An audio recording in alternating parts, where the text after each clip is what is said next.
Radio सक्रियता।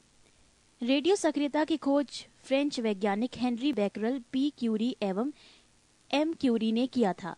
इस खोज के लिए इन तीनों को संयुक्त रूप से नोबेल पुरस्कार मिला।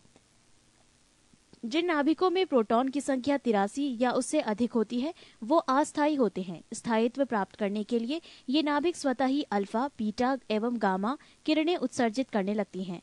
ऐसे नाभिक जिन तत्वों के परमाणुओं में होते हैं उन्हें रेडियो एक्टिव तत्व कहते हैं तथा किरणों की उत्सर्जन की घटना को रेडियो सक्रियता कहते हैं।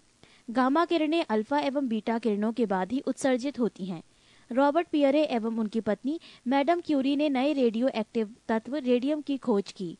रेडियो सक्रियता के दौरान निकलने वाली किरणों की पहचान सर्वप्रथम 1902 ईस्वी में रदरफोर्ड नामक वैज्ञानिक ने की। सभी प्राकृतिक रेडियो सक्रिय तत्व अल्फा, बीटा एवं गामा किरणों के उत्सर्जन के बाद अंततः सीसा में बदल जाते हैं। अल्फा, बीटा एवं गामा किरणों के गुण। 1. उत्पत्ति ओरिजिन, अल्फा नाभिक से, बीटा नाभिक से, गामा नाभिक से।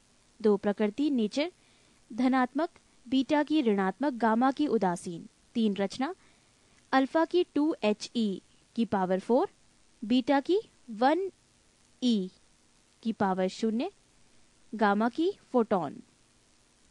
4. द्रव्यमान, अल्फा का 6.6 गुणा 10 की पावर -27 किलोग्राम, बीटा की 9.1 गुणा 10 की पावर -31 किलोग्राम, गामा 0।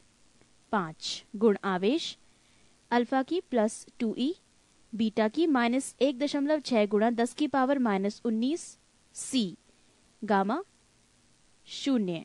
6. गुण फोटोग्राफिक प्लेट पर प्रभाव, अल्फा की स्क्वायर रूट, बीटा की स्क्वायर रूट तथा गामा की स्क्वायर रूट। 7. विद्युत चुंबकीय क्षेत्र का प्रभाव, अल्फा की स्क्वायर रूट, बीटा की स्क्वायर रूट, गामा की डैश। यहाँ पे स्क्वायर रूट जैसा साइन दिया गया है।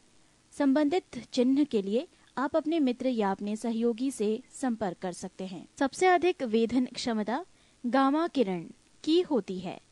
सबसे अधिक आयनन क्षमता अल्फा किरण की होती है। एक अल्फा किरण के निकलने से परमाणु संख्या में 2 इकाई तथा द्रव्यमान संख्या में 4 इकाई की कमी होती है। स्थायी नाभिक एवं अस्थायी नाभिक में अंतर। स्थायी नाभिक 1 निम्न परमाणु संख्या, अस्थायी नाभिक 1 उच्च परमाणु संख्या। 2 स्थायी नाभिक निम्न द्रव्यमान संख्या, अस्थायी नाभिक 2 उच्च द्रव्यमान संख्या। 3 स्थायी नाभिक छोटे आकार का नाभिक, अस्थायी नाभिक 3 बड़े आकार का नाभिक। 4 न्यूट्रॉन N/प्रोटॉन P=1, अस्थायी नाभिक न्यूट्रॉन अपॉन प्रोटॉन >1। प्रश्न 307। एक बीटा किरण के निकलने से परमाणु संख्या में 1 इकाई की वृद्धि होती है तथा द्रव्यमान संख्या पर कोई प्रभाव नहीं पड़ता है। अल्फा, बीटा और गामा किरणों के निकलने से परमाणु संख्या और द्रव्यमान संख्या पर पड़ने वाला प्रभाव को वर्ग विस्थापन नियम या सोडी-फॉजन नियम कहा जाता है। रेडियो सक्रियता की माप GM काउंटर से की जाती है।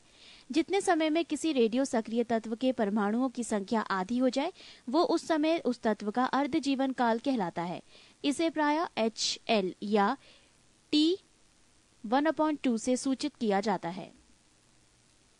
अभ्रकोष्ठ क्लाउड चैम्बर, इसका उपयोग रेडियो एक्टिव कणों की उपस्थिति का पता लगाने, उनकी ऊर्जा को मापने आदि के लिए किया जाता है। इसका आविष्कार CRT विल्सन ने किया था।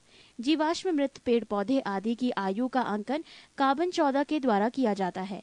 इस विधि में जीवाश्म या मृत पेड़ पौधों में प्राप्त कार्बन के 2 समस्थानिक 6C की पावर 12 व 6C की पावर 14 का अनुपात ज्ञात करके आयु का निर्धारण किया जाता है। द्रव्यमान ऊर्जा संबंध, मास एनर्जी रिलेशन। 1905 ईस्वी में आइंस्टीन ने द्रव्यमान एवं ऊर्जा के बीच एक संबंध स्थापित किया जिसे आपेक्षिकता का सिद्धांत, थ्योरी ऑफ रिलेटिविटी कहा जाता है। इसके अनुसार द्रव्यमान एवं ऊर्जा एक दूसरे से स्वतंत्र नहीं है बल्कि दोनों एक दूसरे से संबंधित है तथा प्रत्येक पदार्थ में उसके द्रव्यमान के कारण ऊर्जा भी होती है। यदि किसी वस्तु का द्रव्यमान m एवं प्रकाश का वेग c है तो इस द्रव्यमान से संबंध ऊर्जा E=mc² होती है। नोट: आइंस्टीन जर्मनी में जन्मे अमेरिकी वैज्ञानिक थे जिन्हें 1921 ईस्वी का भौतिकी में नोबेल पुरस्कार मिला।